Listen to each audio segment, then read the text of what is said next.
सेन्सासनि बेलायाव आरो लोगोसे धोरोमखौबो सरजाबनाय नुदों मा बुंगोन बे बेलायाव आंबो नुगासिनो नुनानै मोजां मोनाखै गोजोननाय मोनाखै दुखुबो मोनदों नाथाय बे बेलायावहाय आङो बाथ्रा बुंगोन होननानै सानदोंमोन मोनसे समाव रायजोफ्रा बुजिलांगोन ओमफ्राय जोबगोन बे आयदाया होननानै खिन्थु नुबाय दा बांद्राय जाबोबाय आरो दिनै नोंथांमोना आं न'आव फैनायखौ मिन्थिनानै सोंफैनायलाय आंबो बे खाबुखौ लानानै फंनैसो बुंनो सानबाय जों गिबियावनो बेखौ मिन्थिनो नांगोन जे बे सेन्सासआ जोंनि भारत हादराव जानो गोनां जा सेन्सास बे सेन्सासआ धोरोमनि सायाव जाया आं सानो जे दा जिखिनि बाथ्रा दान्थेलायनाय बायदिसिना बाथ्राफोर ओंखारनाय गावजों गाव सोंखारिलायनाय धोरोमखौ लानानै सेन्सासनि बाथ्रा बुंलायनाय बेफोरो सेन्सासनि सोमोन्दै कनसेप्टआ बारा क्लियार जायफोरहा नङा बिथांमोना बेखौ खालामदों होननानै आं सानो खारन जों दिनै सेन्सास होननानै बुङोब्ला जे सेन्सासआ जोंनि बेयावहाय बियो गिबि खेबनि थाखाय जायाखै भारत हादराव दिनै सेन्सासआ 16 बार जालांबाय ब्रिटिशनि समावहाय गासै 8 खेब सेन्सास जादों आरो भारतआ उदांस्रि मोनखांनायनि उनाव अलरेडि 7 बार एबा 7 खेब जालांखांबाय बेयो जाबाय 8 खेबनि थाखाय जानो गोनां सेन्सास आरो बे सेन्सासआ 10 बोसोरनि मुरे जायो बेबादिहाय जोंनि भारत हादरा उदांस्रि मोनखांनायनि उनाव 1951 अर्थात 1951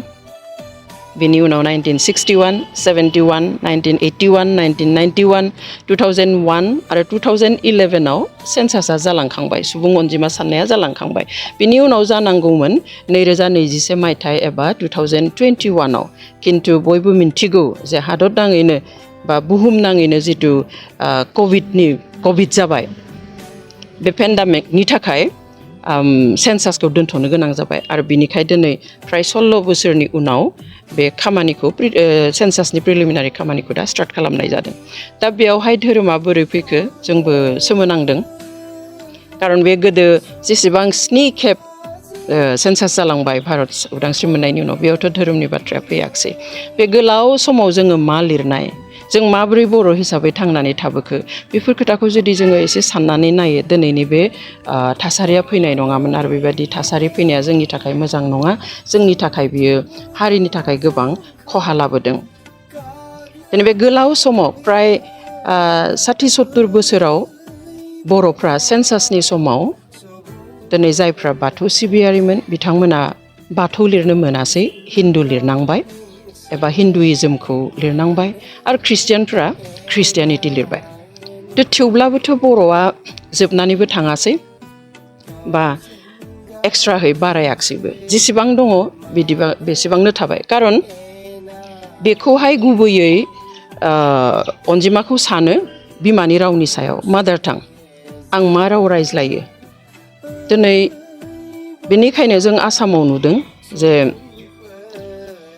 आसामाथ'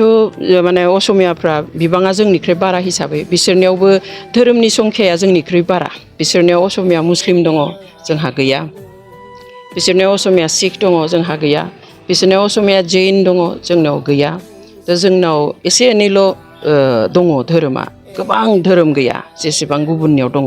आरो बेखौ जों मिथिनाया मोजां जे बुहुमाव खुनु मोनसे हारि गैया जाया मोनसेल' धोरोमाव थायो आरो बियो खिन्थु सेन्सासआव जेबो एफेक्ट खोख्लैया जेबो गोहोम खोख्लैया दा जोंनिया बाथौआरि बा ख्रिस्टियान बा ब्रह्म बेखौ लानानै जि सानलायबाय थादों बे कनसेप्टखौ एसे क्लियार खालामलायना लानाया मोजां होननानै आं सानो खारन दिनै असमियाफोरा मा खावलायदों अखम साहित्य सभाया दिनै बेंगलि मुस्लिमफोरखौ खावलायदों जे नोंथांमोना सेन्सासआव बिमानि रावखौ असमिया लिर मातृभाषा असमिया लिर होननानै दिनै आदिबासिखौ खावलायदों बिदिहाय सिखफोरखौ खावलायदों जे असमिया लिर जाहाथे असमियाफोरनि अनजिमाया बाङो खिन्थु बिसोर बुङाखै जे नोंसोरो मुस्लिमफ्रा गावनि धोरोमखौ लिरनो नाङा होननानै माथ्र रावखौसो बिमानि रावखौसो असमिया लिर एबा मातृभाषा कलमावहाय असमिया लिर होननानै बुंदों दा जोंनियाबो बेखौसो खावलायनांगौ जोंनि दिनै थुनलाइ आफाद होन जाय होन जों बेफोरखौसो खावलायनांगौ जोंनि गोबांफ्रा दिनै टाउन सोहोराव बहाबा दिल्लीयाव थायोब्ला मुम्बाइआव थायोब्ला फिसाफ्रा दिनै हिन्दी रायलायो सोरबा गुवाहाटीयाव तेजपुराव थायोब्ला असमिया रायलायो बिसोर जाहाथे बर' राव रोङाब्लाबो सेन्सासनि समाव जाहाथे बिमानि रावाव बर' रावखौ लिरो जों बेखौसो खावलायनो नांगौ दिनै सनितपुराव थानाय गोबां खना खनलानि सुबुंफ्रा बर' रोङा दिनै आपार आसामथिं थानाय गोबां डिस्ट्रिक्टआव जोंनि बर'फ्रा गोसारनानै दं गोबाङा दिनै बर' राव रायलायनो रोङा खिन्थु बर'थार बिथांमोनखौसो जोङो खावलायनो नांगौ जे रोङाब्लाबो रायज्लायाबाबो जाहाथे बिमानि राव कलमाव बयबो बर' रावखौ लिरो बेजोंसो जोंनि संख्या एबा अनजिमाया बारायगोन धोरोमजों बाराया बेवहाय आं बयखौबो खावलायनो लुबैयो जाहाथे बे गोरोन्थि साननाया जोंनियाव थाया दिनै बेबादि जानायमोनब्ला जों खाथिनि जोंनि नसुंसेनि रायजोफोरनि खोथाखौनो बुंनो हायो दिनै खासिया जयन्तिया गार'फ्रा ख्रिस्टान धोरोम लिरो सेन्सासाव दिनै मिज'फ्रा ख्रिस्टान धोरोम लिरो दिनै नागाफ्रा ख्रिस्टान धोरोम लिरो थेवब्लाबो बिथांमोननि हारियाथ' गोमानानै थाङाखै बिथांमोननि अनजिमाया खमायनानै थाङाखै नाथाय बुंनो थाङोब्ला बिथांमोना बेबायदियैनो आलादा रायजोसो मोनलायलांबाय खिन्थु जोंहा दिनै गावनि गेजेरावनो जोङो जि इस्युआव जि आयदायाव जोङो नांनांगौ नंथारामोन बा बाथ्रा दान्थेलायनांगौ नंथारामोन गावजों गाव गोरोन्थि सानलायनांगौ नंथारामोन बे बोरै फैखो बहानिफ्राय फैखो सोर सोनानै होखो जोंबो बेखौ सोमोनांदों बेवहाय जोङो बेखिनियावनो बेखौ फोजोबनाया मोजां होननानै आं सानो नङाब्ला जोंनि गेजेराव गाज्रि मोनसे थासारि लाना फैगोन जेखौ जों लुबैया जोङो जोनोमनिफ्रायनो हारिनि बागै जों सानबोदों बयबो सानदों आंल' नङा नोंथांल' नङा गासैबो बर'आनो बेवहाय धोरोमनि खोथा रावबो सानबोआखै बेबादिनो उननि समफ्रावबो जाहाथे जोङो गासैबो बेबादिनो गावनि हारिनि खोथाखौ साननानै धोरोमखौ गावनि जिउमानि खोथा साननानै जाहाथे जोङो खौसेयै खामानि मावलाङा आं बेखौसो लुबैयो आसोलानो जाबाय बे बिमानि राव दा जोंहा दायो सेल्फ एनुमारेसन जाबाय थादों बेयावथ' जोङो बेयाव धोरोमनि खोलम गैया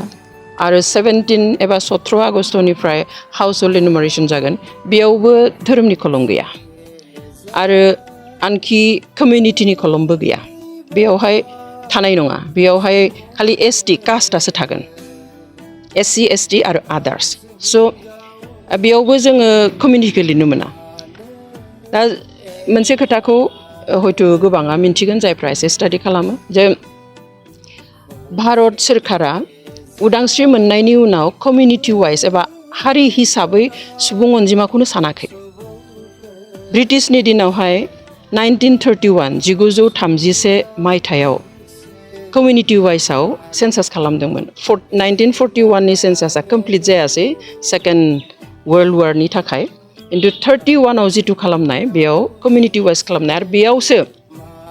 आसामाव बर'नि अनजिमाया बेसेबां मिसिंनि अनजिमाया बेसेबां बा टिवानि कार्बिनि असमिया राव रायग्रानि अनजिमाया बेसेबां बेयाव दिहुनना गालांनाय खिन्थु बेनि उनाव भारतआ स्वाधीन मोननायनि उनाव उदांस्रि मोननायनि उनाव बेबादि कमिउनिटि वाइज सुबुं साननायबो जायाखै एबा सेन्सासबो जायाखै बुंनाय खोनायो बा जों बुजिनानै लायो जे जुदि मोनसे हारिया गावनि अनजिमानि बिबांखौ मिन्थियोब्ला गावनि सक्तिखौ मिन्थिगोन ओमफ्राय बेबादिहाय जोंनि मोननांगौ मोन्थायफोरखौ जोङो दाबि दैखांगोन बिगोन बेखौ साननानैनो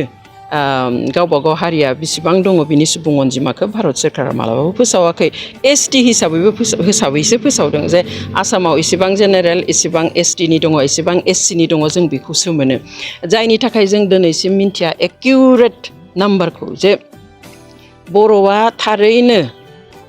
बेसेबां अनजिमानि दंमारो जों बेखौ दिनैसिम बुंनो हाया गोबां जोंनि ससियेल अर्गानाइजेसनफ्रा 35 लाख दोङो होनो सोरबाया 25 लाख होनो सोरखारा बुङो 11 लाख दोङो 15 लाख दोङो होननानै बै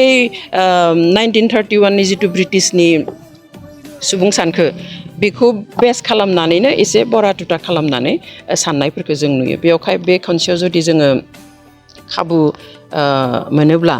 जों खोनादों जे गिबि खेबनि थाखाय बे खनसेयाव कमिउनिटि वाइजआव सेन्सास जागोन बे बिराद मोजां खोथा बेवहाय जोङो बिमानि रावखौ गासिबो बर' लिरोबानो जेसेबां बर' लिरगोन आरो बेसेबांनो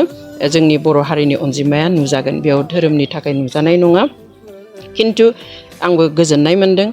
एसेबां बोसोर दिनै बर'आ गावनि धोरोम थासेयावबो बेखौहाय लिरनो मोनामोन रिकगनाइसन मोनाखैमोन दा जुदि रिकगनाइसन मोनमारोब्ला जुदि हिन्दु लिरनो खारग'योब्ला बेनिख्रुइ साबसिन बाथ्रा थानो हानाय नङा बेवहाय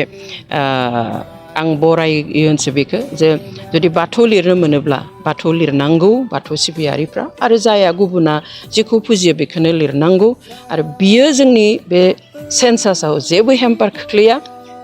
जेबो खहा खालामा नाथाय जोंहा जि दा दावराव दावसि जागासिनो दङ बेसो खहा खालामगोन जोंनि खौसेथिनि खहा खालामगोन जोंनि जिथु मेन इसुसफोर दङ हारि हिसाबै बेनि थाखाय खामानि मावनायाव खहा खालामगोन जोंनि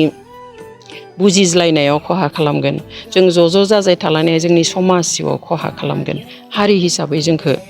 गोबां खहा खालामगोन बेवहाय आं गासैबो जोंनि आइ आफा रायजो राजा बिदा फंबायफोरखौ आं खावलायनो लुबैयो बे आयदाखौ जाहाथे जोङो बेखिनियावनो फोजोबो खारन धोरोमनि सेन्सास बियो नङा आरो बे सेन्सासा गिबि खेबनि थाखाय नङा थांनाय गोलाव सम 60-70 बोसोर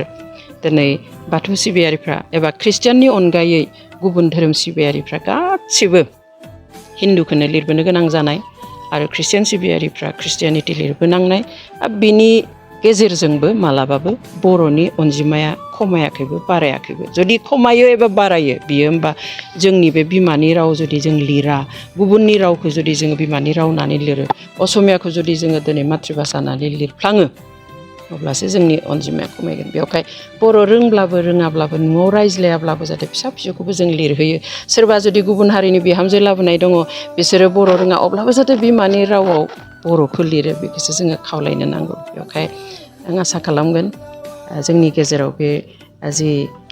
एसे बाथ्रा दान्थेलायनाय जागासिनो दङ बेयो जाहाथे थाबैनो जोबो आरो जों जाहाथे आरो खौसेयै जोंनि हारिनि इसुफोरखौ लानानै जाहाथे जों आवगायलांनो हायो बेनि थाखाय आं बयखौबो गुरैयै खावलायबाय